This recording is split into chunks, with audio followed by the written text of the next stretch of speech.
Finančné návyky a cesta k finančnej slobode, alebo inak malé zmeny, veľký vplyv. Dnes sa pozrieme na to, ako si môžete zlepšiť svoje finančné návyky, aby ste si už nemuseli lámať hlavu s peniazmi a mohli sa sústrediť na to, čo je naozaj dôležité. Stačí pár jednoduchých krokov a uvidíte, ako sa vaša finančná situácia môže zlepšiť. Aj malé zmeny v každodenných návykoch môžu mať veľký vplyv na vašu peňaženku, tak poďme na to. Sledujte, kam idú vaše peniaze. Viete, kam miznú vaše peniaze každý mesiac? Ak nie, je čas si to zistiť. Prvým krokom k lepšiemu finančnému zdraviu je mať prehľad o svojich výdavkoch. Keď viete, na čo presne míňate, budete schopní lepšie identifikovať, kde môžete ušetriť. Takže skontrolujte si históriu platieb za posledné 3 mesiace. Možno zistíte, že platíte za veci, ktoré už vôbec nevyužívate. Možno je čas zrušiť predplatné, ktoré vám už nič neprináša.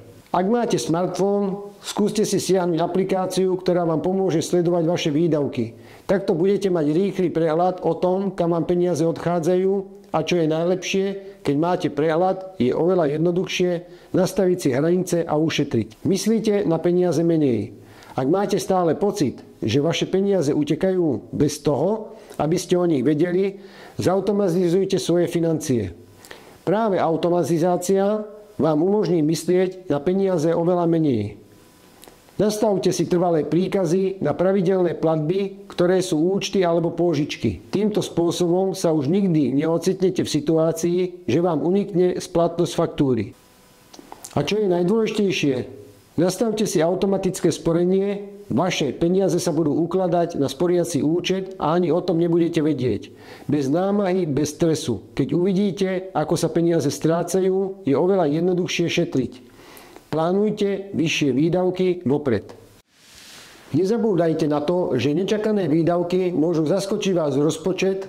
Je dôležité si popred plánovať väčšie investície. Ak viete, že vás čaká niečo väčšie, nový mobil, oprava auta alebo dokonca dovolenka, začnite si na to šetriť vopred. Keď si rozložíte výdavky na viac mesiacov, vyhnete sa stresu a nebudete musieť riešiť veľkú investíciu naraz. Plánovanie vopred vám dá väčšiu kontrolu a ušetrí vám to množstvo starostí, takže keď nastane čas na veľkú platbu, budete pripravení. Pravidlo 40, 30, 20, 10. Ak máte pocit, že je ťažké šetriť, možno vám pomôže jednoduché pravidlo 40, 30, 20, 10. To znamená, že si svoju výplatu rozdelíte na 4 časti.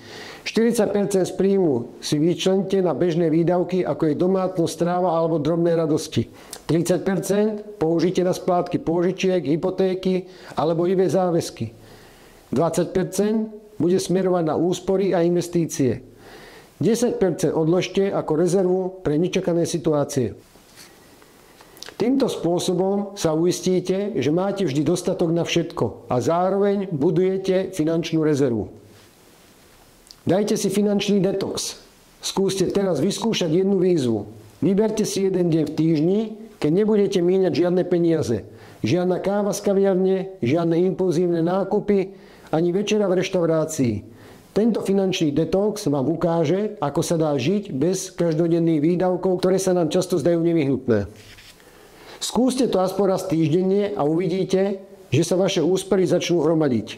Možno sa vám to na začiatku bude zdať náročné, ale časom si zvyknete, že si môžete užiť deň bez toho, aby ste utrácali za každú drobnosť.